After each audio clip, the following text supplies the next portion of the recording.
की धमकियां मरियम नवाज शरीफ को देनी बंद की जाएं। होना तो ये चाहिए था कि जिसने धमकी दी उसके खिलाफ कार्रवाई होती। मैं निशानदेही करने पर मुजरम। मैं ये कहना चाहता हूँ, देखें, ये रियासत के लिए हम कहते हैं, बार बार कह रहे हैं कि हम सियासत कुर्बान कर रहे हैं, यहाँ तक कि अपनी ज़िंदगी दे सकते हैं इस रियासत के लिए। मगर अगर कोई ये चाहे कि आज भी किसी की सहूलत कारी करे और ये 2018 के इंतखाबात की तरह इन ज़िमनी इंतखाबात में भी सहूलत कारी की गई है, और मैं बड़ा क्लियर हूँ कि भाई कोई बताए कि अगर 30 ज़िमनी इलेक्शन हुए हैं इन 4 माह में, 1 अरब रुपया खर्च कर रहा है वो लोगों की महंगाई से, मजबूरियों से, बेरोज़गारी से, उनकी उन मजबूरियों से फ़ायदा उठाकर जो अपना फ़ायदा कर रहे हैं और एक जलसे पे 20 करोड़ रुपया खर्च कर रहा है ट्रांसपोर्ट से लेकर दीगर टच देने के लिए। तो क्या 20 करोड़ एक जलसे पे खर्च और 60 जलसे कर चुका, 1 अरब एक इलेक्शन पे खर्च करता है और 30 इलेक्शन करवा चुका है। मुझे कोई बताएगा ये अरबों खरबों रुपया कहाँ से आ रहा है? हमें तो कहा जाता था कि आपका लिबास जो है वो आपकी आमदन से मुताबिकत नहीं रखता। तो फिर इस वेले मुस्टंडे का कोई पूछेगा कि भाई ये अरबों खरबों रुपया कहाँ से आ रहा है, तो मैं ये ज़रूर कहना चाहता हूँ कि ये मौला जट का रोल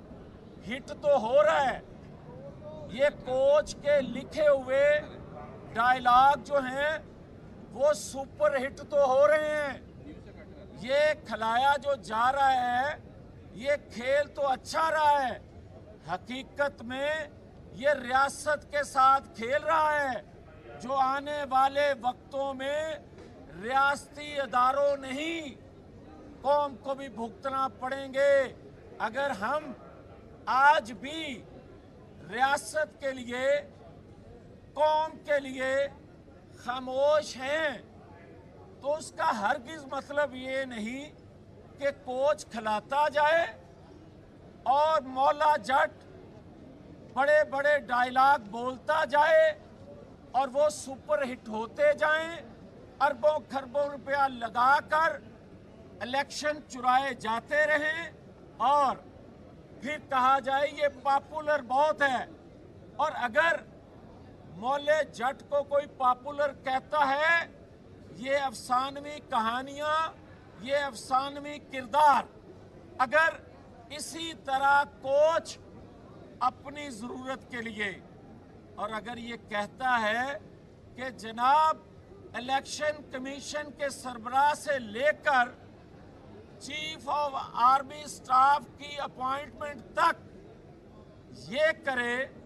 और कहे एंटी करप्शन से लेकर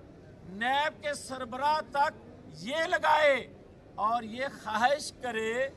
कि तमाम आईबी से लेकर तमाम एजेंसियां के सरबराहान जो हैं वो भी ये लगाए और फिर एक पेज बने और फिर 2018 की तारीख दोहराई जाए। तो मैं पूछना चाहता हूँ कि इस मौला जट को जो धमकियाँ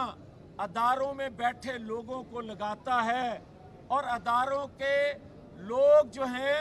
महज इसलिए खामोश रहें कि इसकी जो सोशल मीडिया ब्रिगेड है फिर किरदार कशी اور بد زبانی ان لوگوں کے خلاف شروع کر دیتی ہے تو پھر مجھے کوئی بتائے کہ کب تک یہ قوم خاموش رہے گی۔ اگر ادارے نوٹس نہیں لیں گے، اگر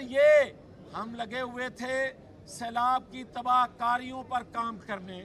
ہم لگے تھے جو 4 سال اس نے تباہی و بربادی قوم کی معیشت کی کر دی، اس پر کام کرتے، اور یہ کیمپین کر رہا تھا، یہ ذہن سازی کر رہا تھا لوگوں کی کہ امریکہ نے پاکستان کے خلاف سازش کی، تو پھر الیکشن سے 2 دن پہلے امریکہ سے ایک سٹیٹمنٹ آئے آپ کے نیوکلر پروگرام کے حوالے سے کہ یہ غیر محفوظ ہے، اور یہ بھی کہتا رہا کہ جب یہ اقتدار سے ہٹا کہ یہ نیوکلر پروگرام غیر محفوظ ہاتھوں میں چلا گیا ہے، تو یہ بیانیہ پاکستان مخالف قوتوں کا بھی ہو اور یہ بیانیہ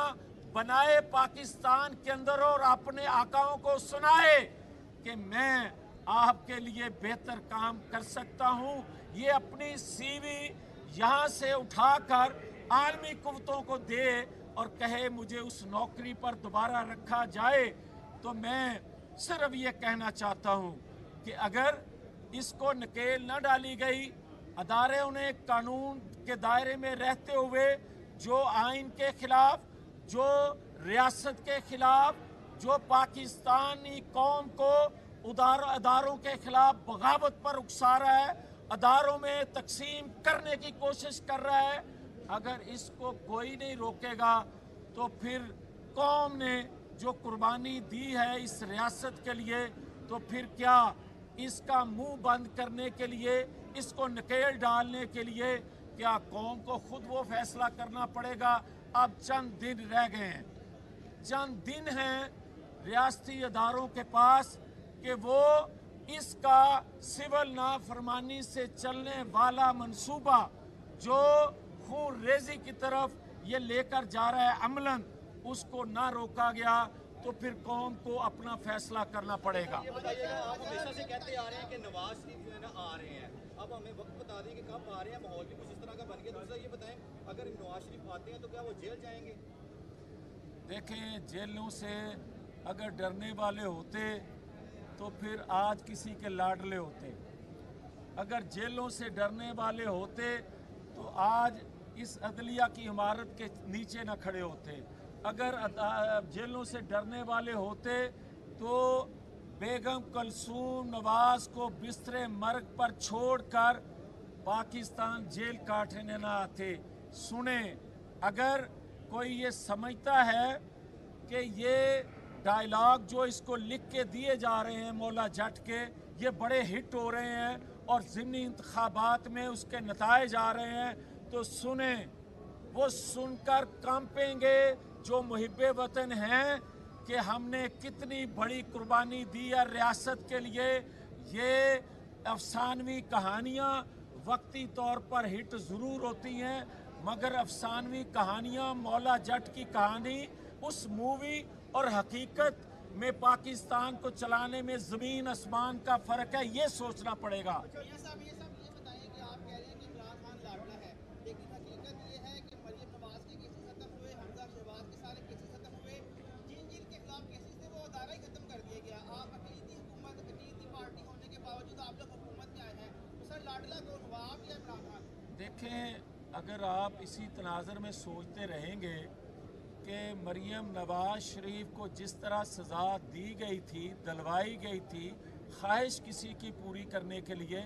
وہ بھی ضرور ذہن میں رکھا کریں، اور ہم نے جیلیں کاٹی، اور آج جو آپ ادارے کی بات کر رہے ہیں کہ کسی کو ختم کیا جا رہا ہے، مریم نواز شریف نے پچھلے جو قانون تھا اس ادارے کا، اسی کے تحت بری ہوئی ہیں، ہم نے کوئی ریلیف نہیں لیا۔ میاں صاحب ایک بات اور ہے کہ آپ نے مولا جٹ کی بات کر رہے ہیں تو سیاست کا نوری نت کون ہے؟ سیاست کا نوری نت کوچ ہے، اس کا کوچ۔ اچھا جویلی صاحب بتائیے گا کہ آپ کے ضمنی انتخابات میں ہارنے اور شکست کی وجہ آپ کس کو گردانتے ہیں؟ کیا بے تحاشا مہنگائی کو گردانتے ہیں، یا پھر آپ کی قیادت کا، یا ना होना गर्दानते हैं, ये भी बता दीजिएगा कि नवाज शरीफ अगर वापस आ सकते हैं तो सियासत का माहौल कितना आप चेंज देखते हैं? और भाई साहब मुझे ये बताएं कि 6 माह पहले तमाम ज़िमनी इंतखाबात हम जीत रहे थे, आप समेत सब लोग ये कहते थे कि इमरान खान का टिकट लेने वाला कोई नहीं होगा, तो फिर मैं क्या गलत कह रहा हूँ कि कोच बड़ा अच्छा खिला रहा है और बड़े अच्छे डायलॉग लिख के दे रहा है, इसलिए तो वो इलेक्शन जीत रहा है। ये साहब आप क्या ये नहीं समझते कि उस कोच ने आपको भी खिलाया? मरीम नवाज ने ओपनली जलसों में कहा कि हमें हुकूमत नहीं लेनी चाहिए, इमरान नवाज शरीफ के मुतालिक आया कि उन्होंने इनकार किया कि मना किया है। क्या शहबाज शरीफ के इस फैसले को आप गलत नहीं समझते कि एक भारी पत्थर ऊपर से आ रहा था, इमरान खान को नीचे से हटा के शहबाज शरीफ खुद खड़े हो गए? देखें, अगर कोच ने बाई डिज़ाइन ऐसा किया है तो हमने अगर अपनी गर्दन पेश की तो हमने पाकिस्तान को जो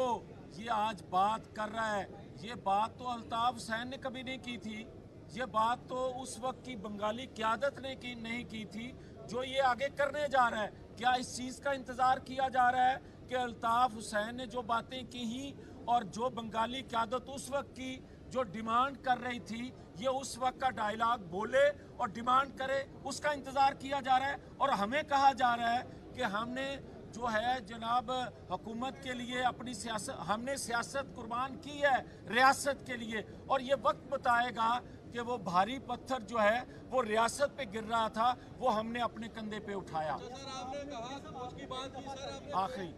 आपने कई दफ़ा तारीफ की है कि नवाज शरीफ साहब आ रहे हैं, आपके पास क्या नई तारीख है या नवाज शरीफ का? मैंने कई दफ़ा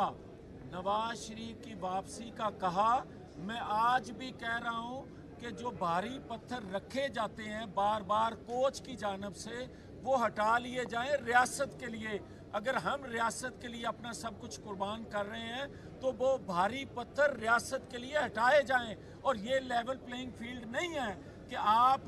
डायलॉग उसको लिख कर देते जाएं, वो बोलता जाए और 4 साल की कारकर्दगी बताए ना, कोई पूछने का मौका ना दे उसको, नए से नए डायलॉग लिख के दे दिया जाए और नए अंदाज में मौला जट पेश कर दी जाए, ये नहीं हो सकता। अच्छा 2000